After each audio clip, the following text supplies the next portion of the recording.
বিসমিল্লাহির রহমানির রহিম।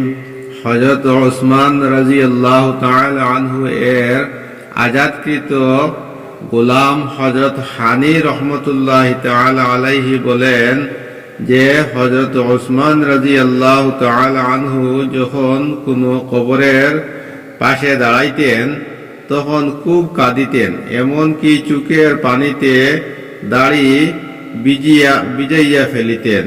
তাহার নিকট আরজ করা হইল, কি ব্যাপার, আপনি জান্নাত ও জাহান্নামের আলোচনায় কাঁদেন না, আর কবর দেখিয়া এত কাঁদেন? তিনি বললেন, রাসূলুল্লাহ সাল্লাল্লাহু আলাইহি ওয়াসাল্লাম ইরশাদ করিয়াছেন, কবর আখিরাতের গাঁঠিসমূহের মধ্য হইতে প্রথম গাঁঠি। যদি বান্দা ইহা হইতে নাজাত পাইয়া যায় তবে পরবর্তী গাঁঠিসমূহ উহা হইতে সহজ হইবে, আর যদি এই গাঁঠি হইতে নাজাত না পায় তবে পরবর্তী গাঁঠিসমূহ উহা হইতে বেশি কঠিন হইবে। রাসূলুল্লাহ সাল্লাল্লাহু আলাইহি ওয়াসাল্লাম ইহাও ইরশাদ করিয়াছেন, আমি কবরের দৃশ্য হইতে ভয়ানক কোন দৃশ্য দেখি নাই। হযরত ওসমান ইবনে আফফান রাদিয়াল্লাহু তাআলা আনহু হইতে বর্ণিত আছে যে রাসূলুল্লাহ সাল্লাল্লাহু আলাইহি ওয়াসাল্লাম যখন মৃত ব্যক্তিকে দাফন করিয়া অবসর হইতেন তখন কবরের পাশে দাঁড়াইতেন এবং ইরশাদ করিতেন, তোমাদের ভাইয়ের জন্য আল্লাহ তাআলার নিকট মাগফিরাতের দোয়া করো এবং এই দোয়া করো যে আল্লাহ তাআলা তাহাকে প্রশ্নের উত্তরে অটল রাখেন, কেননা এখন তাহাকে জিজ্ঞাসাবাদ করা হইতেছে। হযরত আবু সাঈদ খুদরি রাদিয়াল্লাহু তাআলা আনহু বলেন, একবার রাসূলুল্লাহ সাল্লাল্লাহু আলাইহি ওয়াসাল্লাম নামাজের জন্য মসজিদে আসিলেন, দেখিলেন যে হাসি দরুন কিছু লোকের দাঁত দেখা যাইতেছে। রাসূলুল্লাহ সাল্লাল্লাহু আলাইহি ওয়াসাল্লাম ইরশাদ করিলেন, যদি তোমরা সাত বিনষ্টকারী মৃত্যুকে বেশি বেশি স্মরণ করিতে তবে তোমাদের এই অবস্থা হইত না যাহা আমি দেখিতেছি।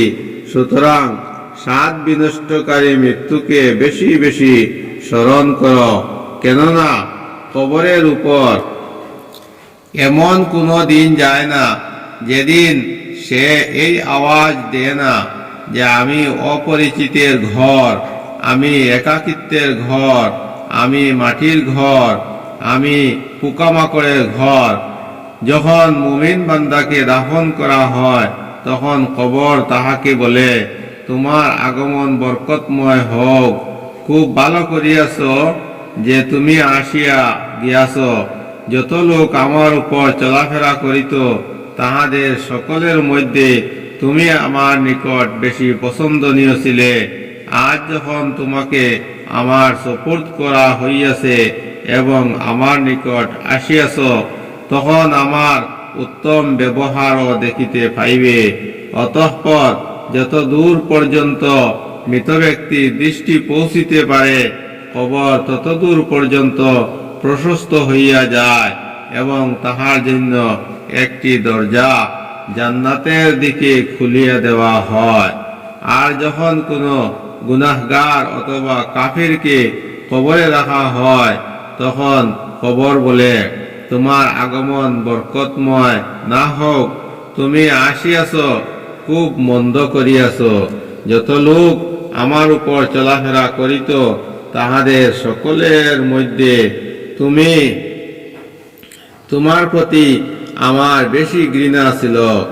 আজ যখন তুমি আমার সুপুর্দ হইয়াছ তখন আমার দুর্ব্যবহারও দেখিতে পাইবে। অতঃপর কবর তাহাকে এমনভাবে চাপা দে যে একদিকের পাঁজর অন্য দিকের পাঁজরে ঢুকিয়া যায়।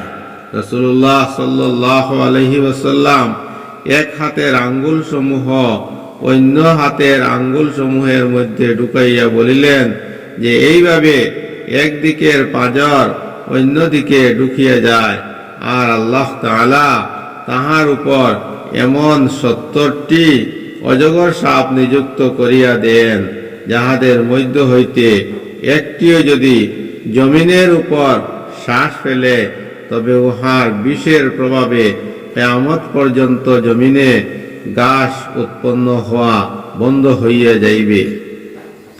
উহারা তাহাকে কিয়ামত পর্যন্ত কামড়াইতে ও দংশন করিতে থাকিবে।